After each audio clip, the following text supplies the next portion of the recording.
Honored to welcome Vice President J.D. Vance to the International Association of Firefighters 2026 Legislative Conference. Vice President Vance has stood with the IFF on issues that matter most to firefighters and their families. When the passage of the Honoring Our Fallen Heroes Act was in jeopardy this winter, the White House made it clear that they would stand with the families of our fallen, and they went to work. The White House removed every stumbling block that was put in our way. Occupational cancer is now recognized as a line-of-duty death, and federal death and education benefits are given to the families of our fallen because the Trump-Vance administration's steadfast support got it there. The administration has also backed our federal firefighters, protecting the collective bargaining rights of our 16th district members. As a senator, Vice President Vance was a strong supporter of the Social Security Fairness Act. After the 2024 election, when he was vice president-elect, he returned to Washington and urged his Senate colleagues to pass the bill restoring dignity in retirement for millions of public servants. He supported the reauthorization of AFG and SAFER grants, programs that help fire departments hire firefighters and keep their communities safe. After the train derailment in East Palestine, Ohio, Senator Vance worked with the IFF and rail safety unions on the Railway Safety Act, bipartisan legislation to strengthen rail safety and improve hazmat training for firefighters. Before entering public office, then Corporal Vance served this country honorably in the United States Marine Corps, including a tour in Iraq. Brothers and sisters, please join me in welcoming Vice President of the United States, J.D. Vance.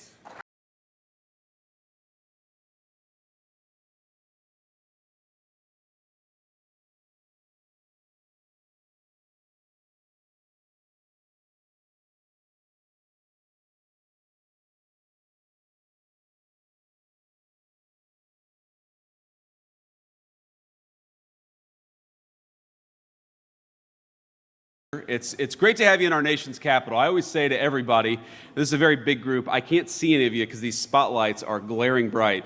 The person who runs these spotlights, Ed, must be a Democrat because I cannot see a single person in that crowd. But I'm told there's about 700 of you out there, and so I say to everybody, whether it's a small school group or 700 great firefighters from all across our country, that this is your nation's capital. This is your capital. Your tax dollars built these beautiful monuments and museums, and I know you got a lot of work to do while you're here in Washington, but I hope each and every one of you gets to enjoy this beautiful city, especially as the weather turns really nice here in Washington, D.C. Now, the one bad thing about the weather is when it starts to get warm, you know, as a politician, we're gearing up for political campaign season. And I'm probably as sick of politics as you all are, so that's the one downside, but I hope you enjoy this beautiful spring weather and enjoy your nation's capital while you're here. We're thrilled to have you. And I just want to say thank you so much to Ed and to the entire team at the International Association of Firefighters. Ed Kelly has been a great advocate for you and for firefighters all across the United States of America. In fact, when we met backstage very briefly, we talked a little bit about some of the great legislative accomplishments of the Trump administration, and we'll talk a bit about that here in a second. But then the second half of the conversation was Ed trying to shake me down even more. He was trying to think, what else can we get out of this administration? And I love that. I love a guy who fights for his people. I love a firefighter who knows he stands for and represents firefighters. And I hope all of you know that we're going to work with you over the next few years to continue to solve the problems that exist for our firefighting community. One of the things that a lot of you know about this administration and hopefully appreciate about this administration, but I'm going to make my pitch here, is that we have been unique among Republicans in that we haven't turned away organized labor. We have tried to find ways to work with organized labor. Not that we're always going to agree, but another great Bostonian, Sean O'Brien, the head of the Teamsters Union, we found ways to work together to serve working people. And there is no group of people that is harder working and more important for our community than our firefighters. And so thank you all for being here, and thank you for honoring me by inviting me to give you a few remarks today.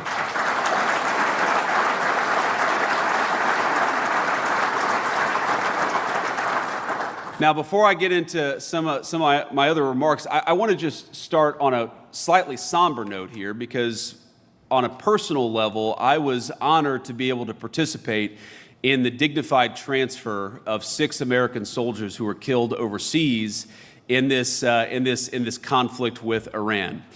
And I had never done that before, and a lot of you served our nation in uniform. I know a number of our firefighters have all across our country.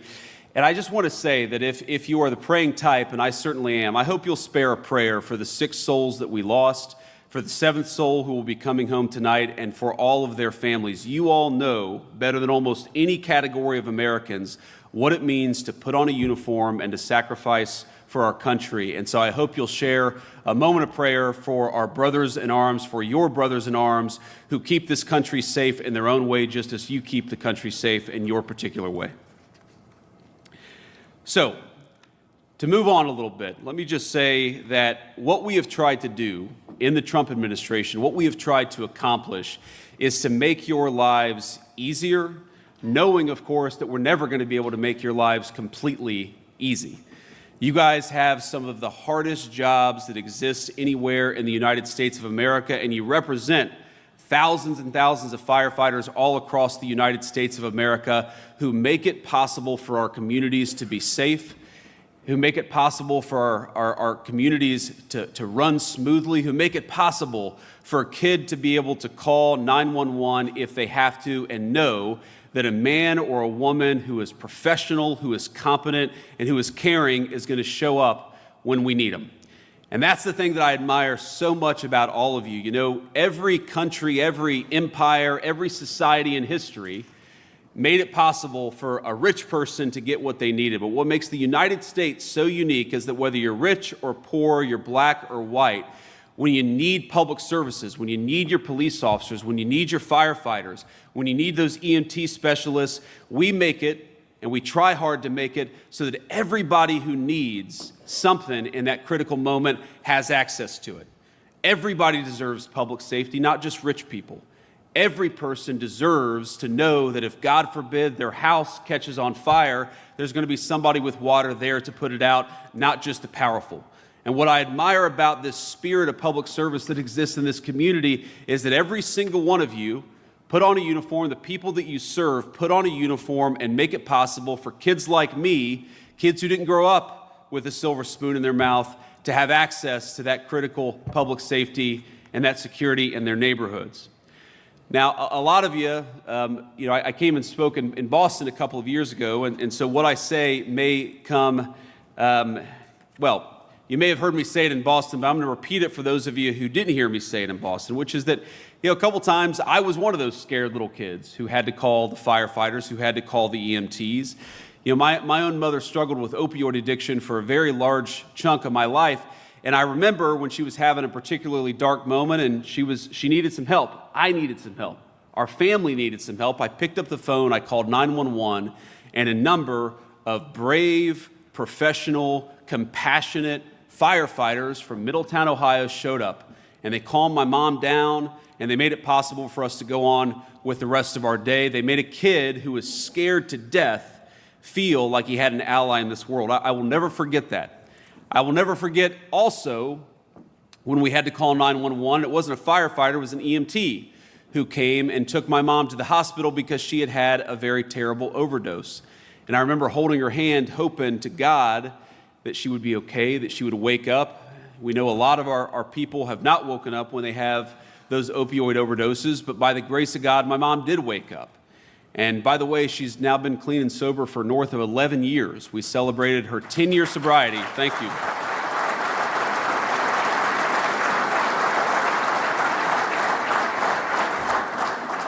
We celebrated her 10 years of sobriety in the West Wing of the White House. What an incredible testament to the American dream that a woman I thought would never live to meet my children is now the best grandmother to those children that they could ever ask for, and we celebrated that sobriety in the People's White House. But that moment, the many moments of second chances that we've gotten with my mom, and I love you, Mom, if you're watching this. She probably is. She watches everything. I don't know why, but she does. But Mom, we would not have gotten that second chance were it not for the firefighters all across our country, for the EMT specialists all across our country who make it possible for second chances again and again and again. What you guys do is not easy, and as you all know, it doesn't always pay as well as it should, but it does give people, millions of Americans all across this nation, a sense that somebody is looking out for them. And that's one of the reasons why I love what you do, why I'm so honored to be here, is because you are the glue that holds so many of American communities together. You know, I talked a little bit about the folks that we lost in Iran, and we're so thankful for their service and so hopeful that nobody else comes home having lost their life. But I think there's a brotherhood, a sisterhood between the military, the police officers, and the firefighters, because you are the three categories of people who put on a uniform and put your lives at risk for your communities. You've got different jobs. You have different roles to play. But I think it's an amazing testament to our country, maybe the single most important resource that we have as a United States of America, is that every single one of you is willing to sacrifice your life. Hopefully you never will. But every single one of you is willing to sacrifice your life for this great country and for the people that you serve in your communities. I just want you to know, from the President of the United States, but from everybody, I think I can say comfortably, even in partisan and difficult times, that I represent the whole country when I say to all of our members of the International Association of Firefighters, we are thankful to you, we are proud of you, we love you, and we're going to do everything that we can to support you.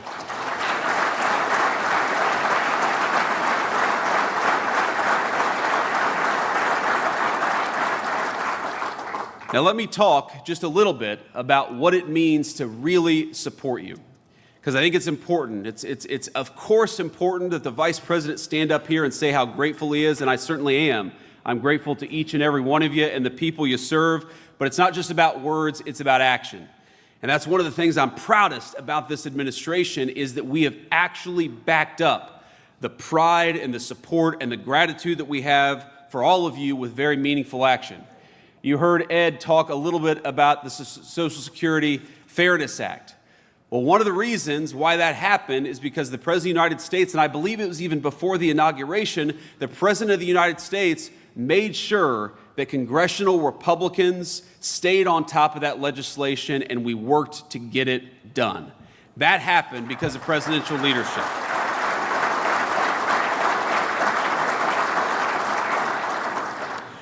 Do you think Joe Biden was making those phone calls, ladies and gentlemen? I just got to say, I don't think so. Sorry, I got a little partisan there. But we owe it to Americans who've suffered through exposure to toxic chemicals, especially the first responders who seek to protect others from harm. We owe it to you to actually look after you and to take care of you. In that vein, one of the first pieces of legislation I ever worked on was the Railway Safety Act. And I'll never forget your support in making that act a possibility. We actually got it, by the way, into the most recent transportation package. I'm sure Ed and all of you will use your very able lobbying and persuasion tactics to make sure that that legislation actually becomes law. Because here's the thing, when I met the firefighters who dealt with that terrible train derailment in East Palestine, one of the things that I picked up is, they weren't angry, they weren't mad, that was their job. They went into a very dangerous situation because that was their job and that's what they expect to do. But they were worried about one thing. What might happen with all these toxic chemicals that were in the air? Would they have long-term problems? Would they suffer some consequences? And one of the things that Secretary Kennedy and I worked on is making sure that we are studying the long-term effects of toxic chemical exposure in East Palestine. We appropriated millions of dollars, and trust me, when I was a senator, I worked to get that money from the last administration just to understand the effects of toxic chemical exposure over time. And we didn't have that until this administration came along and Secretary Kennedy made it a priority, because we want you all to know, if God forbid you run into harm's way, what are the consequences going to be to you over the long haul? And importantly, what are the kinds of medical treatments that you're going to need if you're in that situation, to make sure that the sacrifice that you make in the line of duty doesn't become more than it has to be? Those are the kinds of tangible steps that we are trying to take.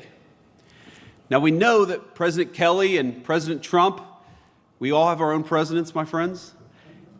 He was a huge proponent, and I'm glad for this, of the Honoring Our Fallen Heroes Act.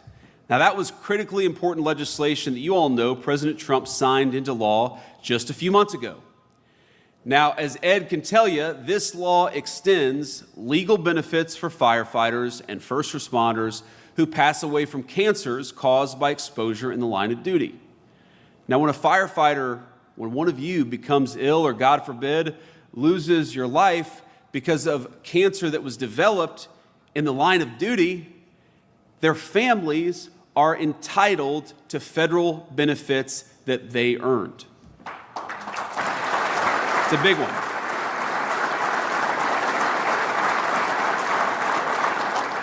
Now, I say they already earned them because we owe it to Americans who suffered through exposure to toxic chemicals, especially the first responders who go into harm's way to protect others from harm. That is what this administration is all about. Making sure that the Social Security system treats you fairly, making sure that you get the benefits, or if God forbid you pass away, your families get the benefits that you deserve, making sure that we take care of the people who take care of us. That is the legacy of the Trump administration when it comes to our firefighters, and that is a legacy that we're going to keep on building on over the next 3 years of President Trump's leadership.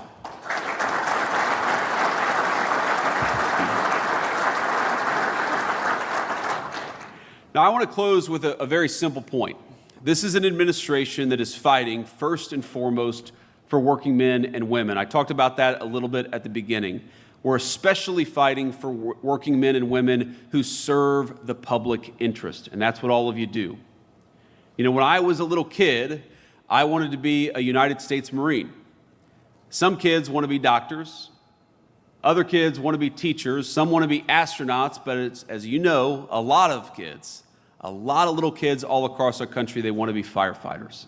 That's a great testament to the work that you do every single day. I guess my point here is that every kid in our country has dreams, and those dreams come in many shapes and sizes. And what I want most of all is for your service and your sacrifice to be rewarded by all of us living in a country where you don't have to be rich or lucky to obtain the American dream. You just got to have a little grit, a little determination, and a lot of hard work. I want all of us, your kids and mine, to live in safe neighborhoods. I want us to send our kids to good schools. I want our families to not have to live paycheck to paycheck. And that's why our administration is fighting for all the policies that we've been fighting for, from the low crime to reversing the inflation of the Biden years, because we want every single person in our community to be able to live a good life. What is the work of all of you, of our firefighters and our EMTs, if it's not to ensure that every kid has an opportunity to live in safety and security? You do your part every single day, and I'm proud of you for it. But that means that we've got to honor your service by doing our part here in Washington, D.C.